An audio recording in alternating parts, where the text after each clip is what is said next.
Bonjour à tous, avec l'aide de Dieu, nous allons étudier le deuxième chapitre de Hilchot Avodah Zara, des lois d'idolâtrie, dans le Rambam Sefer Hamada, Perek Sheni Aleph. Ikar Atzivui B'Avodah Zara, le fondement, le principe de l'ordre d'interdiction de l'idolâtrie, chez le Lavot Echal Mikol Abruim, c'est de ne pas servir n'importe quelle créature, le Malach, ni un ange, le Galgal, ni une sphère, le Kochav, ni une étoile, le Echamar Bayesodot, ni un des quatre éléments, le feu, le vent, l'eau et la terre. Ni une des choses qui est créée de ces quatre éléments. Même celui qui sert une de ces choses qu'on a dit avant, il sait que Dieu c'est l'éternel. Mais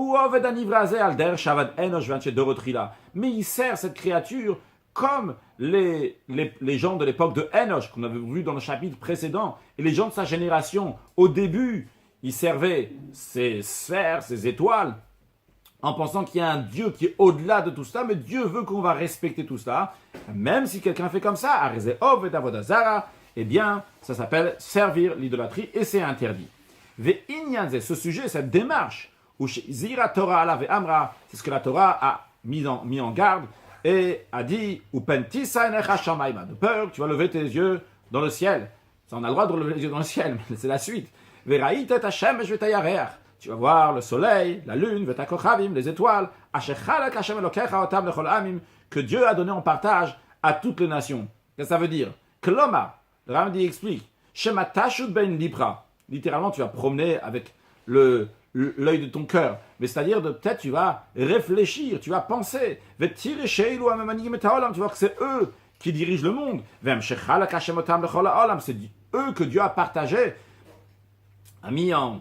Ils vont diriger donc le monde entier, pour que les choses vont vivre, vont exister, vont se décomposer, comme donc, la coutume du monde, vu que les choses donc, se font et se décomposent, et c'est grâce à cette nature que Dieu a mis en place. Et tu vas dire, donc il convient de se prosterner à eux, ou les avdan, et de les servir, vu que Dieu les a mis en charge de s'occuper du monde.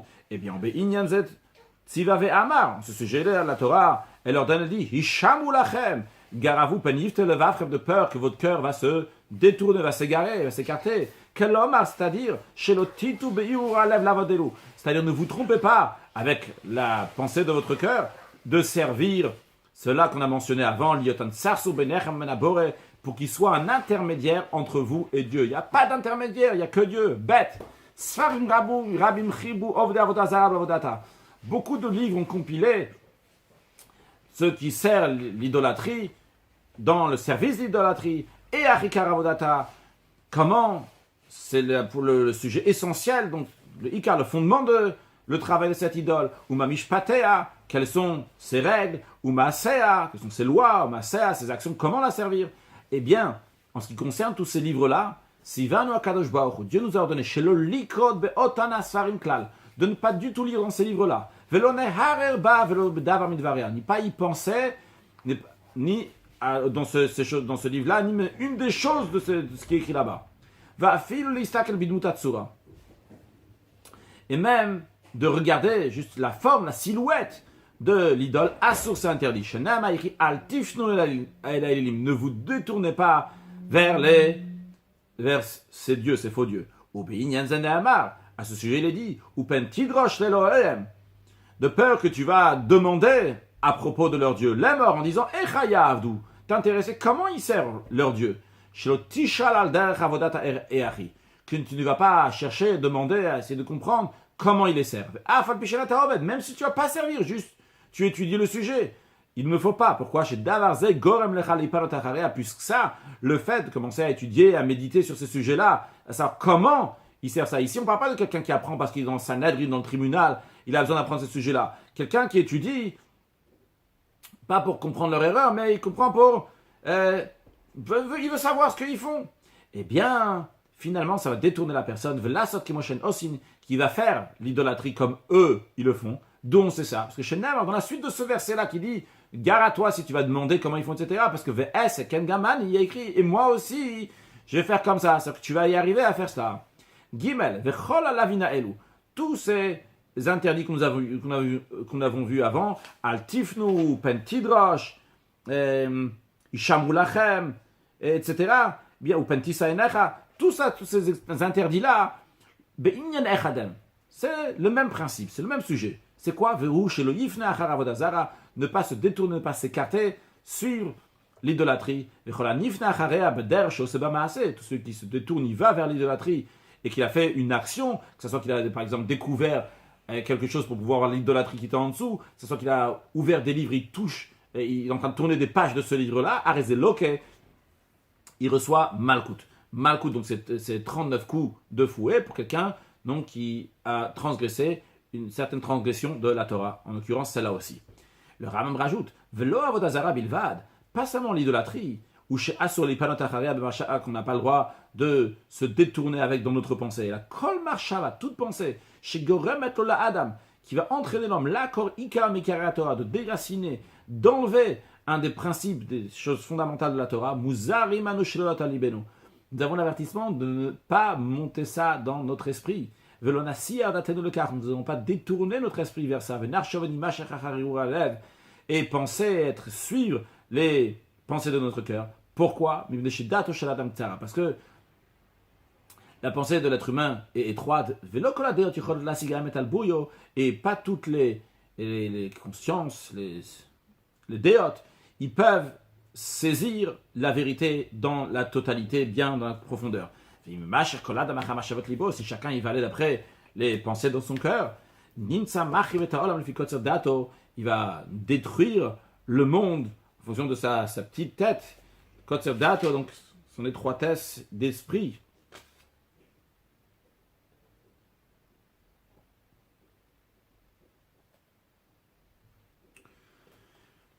Keitza, comment ça? Des fois, il va s'écarter vers l'idolâtrie, ou pas d'abord, et des fois, il va penser, sûrement Dieu il est un.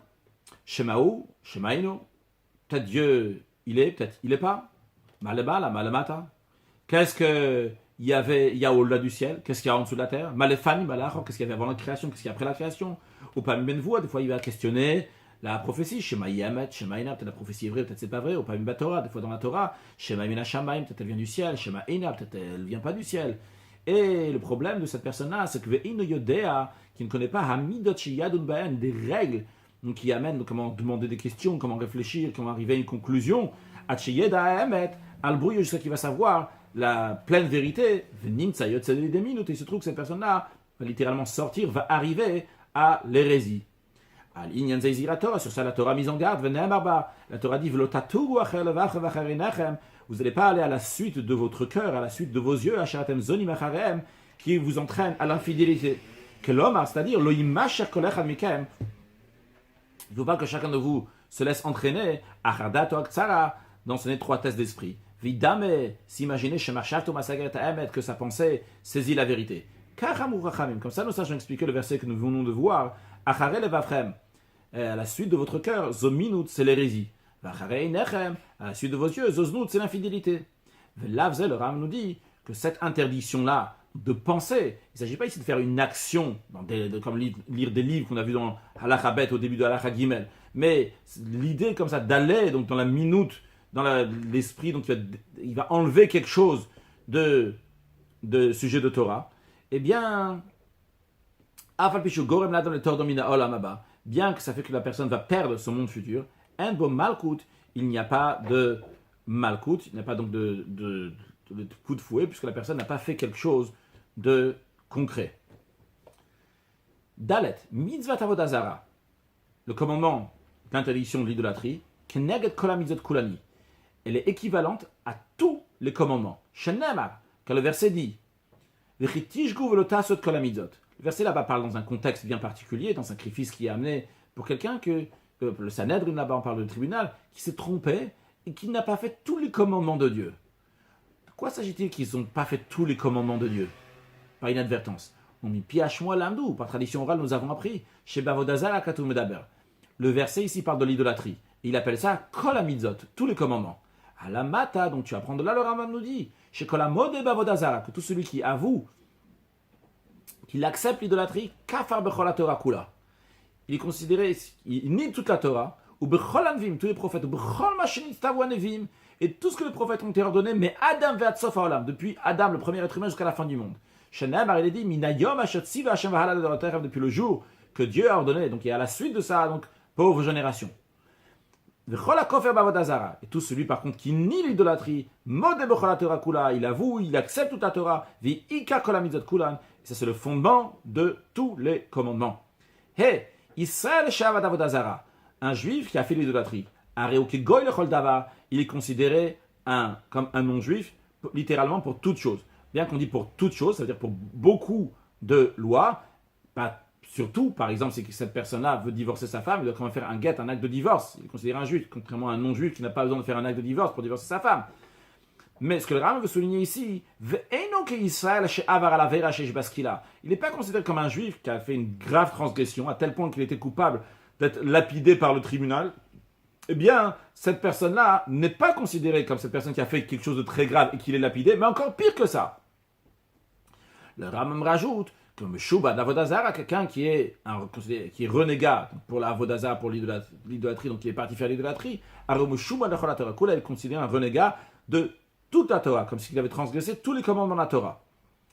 Vechen, de même, à minimi Israël, de même, les hérétiques du peuple juif, Innan ki Israël et Davaminat Varim, eux aussi ne sont pas considérés comme un juif pour aucune chose, comme on l'a vu avant. On ne le reçoit jamais en Teshuvah, même s'ils se sont repentis, on ne va pas les reprendre dans notre société.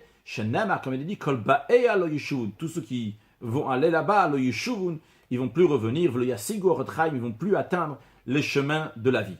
À souligner que quand on dit nous les acceptons pas dans la société en tant que Teshuvah, c'est-à-dire que nous, on ne sait pas ce qu'il y a vraiment dans leur cœur, on ne peut pas les accepter en tant que Teshuvah, mais évidemment, c'est sûr et certain, sans aucun doute, comme le Rambam le dit ailleurs, que Dieu les accepte en Teshuvah. Continuons, vers un minime, qui sont les hérétiques. C'est quoi leur définition? Le Rambam dit, c'est ceux qui s'écartent en suivant les pensées de leur cœur, par sotis, dans les paroles, dans les sujets, dans les idées que nous avons dit avant, à tel point que leurs pensées amènent au concret, quoi que Ovrimal Goufet Torah, qui vont transgresser les principes, les sujets principaux de la Torah, les hachis, pour mettre en colère, c'est même pas par le plaisir, pour mettre en colère, bishat nefesh, ça parce que par dédain, par dégoût pour tous les commandements de la Torah, biyad rama, ils font publiquement, ve'omrushan basé avant, ils disent, il n'y a aucune faute, il n'y a aucun souci de faire ça. Et ces gens-là, ve'asur les saperimem, c'est interdit donc de discuter avec eux, ou le hashivalem tshuvaklal, et de donner des réponses sur ce qu'ils disent. Ne t'approche pas de la porte de sa maison.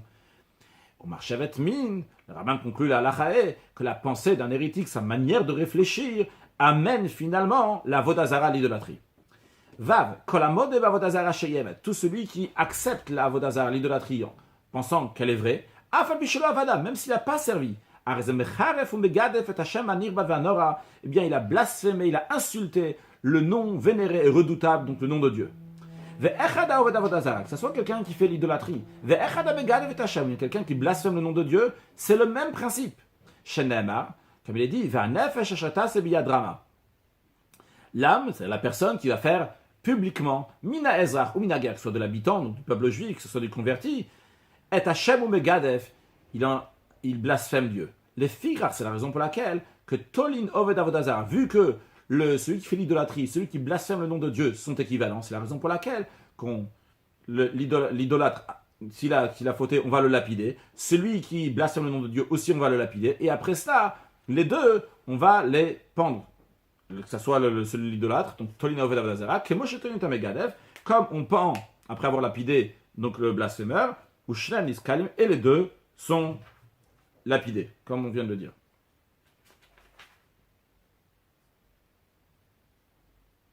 J'ai dit blasphémeur, c'est blasphémateur.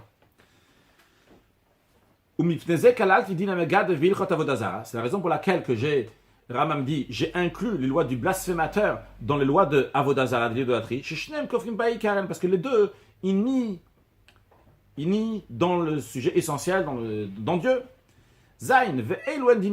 Voici les lois du blasphémateur. Le blasphémateur n'est pas coupable, n'est pas passible de lapidation, jusqu'à qu'il va prononcer le nom spécifique de Dieu, Shal Arba Otiyot, qui a 4 lettres, c'est lequel? Shu Aleph Dalet Nun Yud. Adne. Veivarech Oto Beshem Inashemot.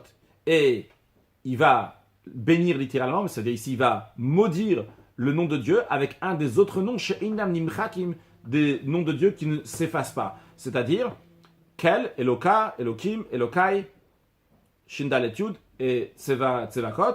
Donc, ces 6 noms-là, il va prendre un de ces 6 noms-là et il va maudire le Adné. Donc, par exemple, il va dire que Kel, en disant Kel, Dieu en préserve, il va dire Kel va maudire Adné en disant donc le nom Aleph Dalet Nun Yud. Et aussi de même, comme on va voir tout de suite, quand il dit aussi Yud Kevavke, c'est aussi la même chose.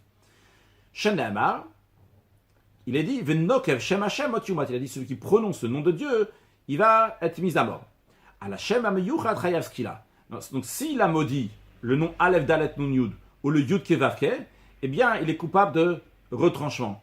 Encore une fois, s'il a maudit avec un autre nom de Dieu. Ce qu'on appelle les noms qu'on n'efface pas, qu'on a mentionné, qu'on n'a pas le droit d'effacer, qu'on a déjà appris avant dans Ilchot Yesodei HaTorah. Ve'al shara kinuim, sur toutes les autres appellations de Dieu, par exemple que Dieu il est Chanoun, Verachum, que Dieu il est miséricordieux, etc. Be'azara, il y a une mise en garde, mais il n'est pas lapidé. Non, le Rambam dit, V'yesh mi shemefaresh, il y en a qui expliquent she'einu chayav el Hashem Yud Kevavke, qu'il est chayav, il est coupable uniquement, il est passible uniquement si il a maudit le nom de Yud Kevavke. Vani Omer, moi je dis Shal Shnei Amuniskal, que sur les deux, aussi bien sur le Yud Kevavke, aussi bien sur le Aleph Dalet Nun Yud, le Adné, c'est le tétragramme ou le Adné, sur les deux, s'il a maudit avec un des 6 autres noms, eh bien il est Niskal, il est lapidé. Chet, Azar Hashem Megadef Minaim. J'ai dit avec les 6 autres noms, c'est pas juste. Ça peut être aussi que s'il a maudit Yud Kevavke avec Yud Kevavke. S'il a maudit Adné avec Adné aussi. Chet, Azar Hashem Megadef Minaim. L'avertissement, la mise en garde de celui qui est le blasphémateur, d'où on l'apprend. C'est-à-dire, dans la Torah, ça n'existe pas qu'on donne une punition à quelqu'un si on n'a pas averti, c'est interdit. Donc d'où on apprend ça dans la Torah. Shenem, il est dit, Elohim lotekalel, Dieu tu ne vas pas maudire. Maintenant le Rav nous dit comment se passe lorsque les témoins viennent au tribunal pour dire qu'ils ont vu quelqu'un qui a blasphémé le nom de Dieu. Quel est le processus? Alors, pourquoi le Rav a besoin de préciser ici? Vu que maudire Dieu c'est quelque chose de très très grave, insulter Dieu, blasphémer Dieu c'est quelque chose de très très grave, c'est la raison pour laquelle on ne veut pas que les témoins vont répéter plusieurs fois que telle personne a maudit Dieu en disant ci et ça. C'est la raison pour laquelle que le Rambam va nous dire, je dis oralement ce qu'on va voir, que lorsque les témoins viennent au tribunal et ils discutent avec le tribunal, ils ne vont pas dire clairement les choses. Ils vont dire Yake Yose et Yossi. Et Yose, que Yose va frapper Yose. Donc Yose va maudire Yose, que Yud Kevavke va maudire Yud Kevavke. Comme ça, ils ne vont pas dire donc, le nom de Dieu, ils vont prendre juste un pseudonyme. Et uniquement à la fin, une fois qu'on a bien discuté du sujet, eh bien, le plus important des témoins, le plus grand des témoins, le plus important, va prononcer clairement ce qu'il a entendu. Et même ça, on va essayer de faire qu'il y ait un minimum de gens qui se trouvent ici avec le tribunal, uniquement les gens qui sont nécessaires, qui sont là, donc les 2 témoins ou plus. Et même ça, on va voir que le deuxième témoin ne va pas répéter, bien qu'en général, il est bien précis, il va juste dire « Moi aussi, j'ai entendu exactement la même chose ». Voyons sur le texte. Bechol yom vayom, chaque jour du jugement, avant d'arriver donc au verdict, Dani meta edim bekidouy. On juge les témoins, c'est-à-dire on entend les témoins avec un pseudonyme. Comme on dit, Yake Yose et Yose. Le témoin dit, j'ai entendu qu'il a dit que Yosef frappe Yose, donc Yose va maudire Yose. Yose, sa particularité c'est Yud Vav, Samer Yud, c'est 4 lettres, c'est comme le Yud Kevavke qui a 4 lettres. Aussi Yose, c'est la valeur numérique de 86, qui est aussi la valeur numérique de Elohim, Aleph, Lamed, He, Yud, même Sophite, c'est aussi donc le nom de Dieu. Donc c'est pour ça que l'expression qu'on emploie, il y a que Yose et Yose. Nigmaradin, une fois qu'on a fini donc de discuter lors du jugement, Motzi met Kol Adam Lachutz, on fait sortir tous les gens qui ne sont pas nécessaires à l'extérieur, qui ne restent pas dans la salle de tribunal avec les témoins. Veshoalim et Agadol Shebaïdim, on demande au plus grand des témoins, le plus important, on lui dit maintenant dis-nous clairement ce que tu as entendu. Omer, lui il dit lorsque les témoins, les juges donc, sont debout, se tiennent debout, et ils déchirent leurs vêtements. Ils ne vont pas raccommoder les vêtements, c'est-à-dire raccommoder le vêtement de manière qu'on ne voit plus qu'il y a eu une déchirure. Ils peuvent le remettre mais plus tard, mais pas de manière professionnelle. Le deuxième témoin, il dit moi aussi j'ai entendu comme ça. S'il y avait beaucoup de témoins, chacun doit dire Kazé Shamati, j'ai entendu comme ça, mais ils ne vont pas répéter à chaque fois.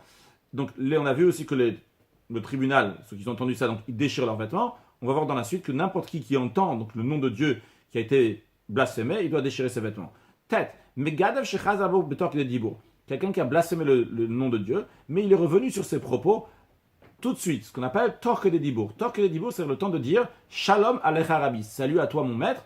Donc on peut dire, c'est pas précis. Imaginons que c'est 3 secondes. Donc il a blasphémé le nom de Dieu, et tout de suite, il a dit non, je regrette sur ce que j'ai dit. Eh bien, Enoklum, ça n'a aucun effet. Il n'y a pas de rattrapage sur ça. Et la Kevan chez Gidev Be'edim, vu qu'il a blasphémé, et il y avait des témoins qui étaient là et qui ont vu, Niskal, il est lapidé. Miché Gidev et Hashem Beshem Avodazara. Maintenant, c'est quelqu'un, il a blasphémé le nom de Dieu, mais il n'a pas blasphémé le nom de Dieu avec un nom de Dieu. Il a blasphémé le nom de Dieu avec le nom d'une idole. Kanaim Pogimbo, les zélés l'attrapent, Ve'oginoto et le tuent. Donc sur place, au moment même où il a fait ça. Ve'imlo Aragou Kanaim. Si les zélés l'ont pas tué, ou le Bedin, et il est venu au tribunal, et il niskal, le tribunal va pas le lapider. A priori, je comprends Kanaïm, Pogimbo, ça, ils le font sur place. Peut-être ils le font aussi après, mais a priori, c'est sur place. À part, jusqu'à quand est-ce qu'il sera lapidé uniquement s'il a maudit le nom de Dieu avec un nom bien, le nom spécifique donc qu'on a dit avant. Yud, Kol Hashem Birkat Hashem, tout celui qui entend la malédiction de Dieu, Chayav Likoa, il doit déchirer ses vêtements s'il a entendu quelqu'un qui blasphème le nom de Dieu. Même s'il a entendu quelqu'un qui maudissait Dieu, donc avec le nom de Dieu, mais il a maudit une appellation de nom de Dieu, par exemple le fait que Dieu est miséricordieux, cette personne-là ne va pas être lapidée, mais la personne qui a entendu ça doit déchirer ses vêtements. Encore une condition, mais c'est la condition qu'il a entendue d'un juif. Que ce soit celui qui a entendu directement de la personne qui a blasphémé, ou bien qu'il a entendu de quelqu'un qui a entendu et qui lui a répété. Celui qui a entendu d'un non-juif qui a blasphémé le nom de Dieu, il n'a pas l'obligation de déchirer ses vêtements. Il y a une histoire que Rav Shake, qui était le chef général du roi de Ashur, est venu à blasphémer le nom de Dieu, et Eliakim et Shevna, qui étaient juifs, ont déchiré leurs vêtements. Mais Rav Shake a priori était un goy, c'était le général de l'armée de Ashur. Le Rambam nous dit non, Rav Shake c'était un juif, mais Shumad renégat, et c'est la raison pour laquelle Eliakim et Shevna ils ont déchiré. Donc pour maintenir ce qu'il a dit avant, que c'est uniquement si on a entendu d'un juif et pas si on entend d'un goy. Kola Eidim Vadayanim, tous les témoins qui ont amené donc cette personne-là à sa mort, c'est lui-même qui l'a amené à sa mort dans l'instant, Vadayanin et les juges, Somchim et Yedem, ils imposent leurs mains, ils mettent leurs mains sur la tête de cette personne, Echad, un par un, donc un après l'autre, al Rosh HaMegalev sur la tête de celui qui a blasphémé, Ve'omrim lui disent, Damcha beroshra, littéralement ton sang est dans ta tête, ça veut dire que tu es responsable de ton sang, She'atagaram talecha, c'est toi qui es la cause de ce qui va se passer maintenant avec toi. Et le Rambam dit que c'est une exception dans le blasphémateur, puisque Ve'en bechol haruge bedin, quand le tribunal tue d'autres personnes, on ne met pas les mains sur eux, et la megad vilvad, il y a uniquement le blasphémateur qu'on met les mains sur lui, dont on apprend ça chez Nema, parce que la Torah l'a dit, ils vont imposer tous ceux qui ont entendu leurs mains sur la tête de celui qui a blasphémé le nom de Dieu. Pour conclure avec un sujet de Chassidut, on a parlé donc d'Avodah Zara, l'idolâtrie, comment c'est important et comment c'est un sujet essentiel de la Torah. En effet, dans une des sikhot, le Rabbi explique dans plusieurs endroits cette notion-là, qu'un juif, il est appelé Yehudi, il est appelé juif, Yehudi parce qu'il est modé, il accepte donc la Torah et il nie tout ce qui est l'idolâtrie. Et qu'est-ce que ça veut dire qu'un juif, il accepte, il est modé dans le sujet dans la Torah et il nie ce qui est Avodah Zara, ce qui est appelé l'idolâtrie. Traduction littérale de Avodah Zara, c'est un travail qui est étranger. Un travail qui est étranger, c'est pas seulement quelque chose qui est interdit d'après la Torah, c'est tout ce qui est étranger au service de Dieu. Le juif, il est là pour servir Dieu. Ani l'onivreti el alesham koni. Je suis venu ici dans le monde uniquement pour servir mon Créateur. Et si quelqu'un il fait quelque chose, la moindre chose qui n'est pas là pour servir son créateur, même si cette chose-là n'est pas contre le Shulchan Aruch, contre le code de la loi juive. La loi juive lui permet de faire cette chose-là. Mais c'est pas ici dans le sens de servir Dieu, c'est pas Kol Masecha Lechem Shamayim, Bechol Drachecha Dayu, que toutes ces actions sont pour Dieu, que dans tous tes chemins connaît Dieu. C'est pour quelque chose d'autre que Dieu. C'est Avodah Zarah, c'est pour quelque chose qui est étranger. Et un juif, il est kofer b'Avodah Zarah, il nie l'idolâtrie, et il est modé, il avoue dans Akadosh Baruch ou dans Dieu. C'est-à-dire que sa vie, à chaque instant, 24 heures sur 24, 7 jours sur 7, est imprégnée de divinité, est imprégnée de Elokut, de Dieu dans chaque chose qu'il fait. Et comme ça va être dans les temps futurs, de manière dévoilée, lorsque lorsque la terre sera remplie de connaissances de Dieu, comme les eaux recouvrent le fond de la mer, Bezrat Hashem, dès aujourd'hui, avec la venue de Mashiach Now, excellente journée.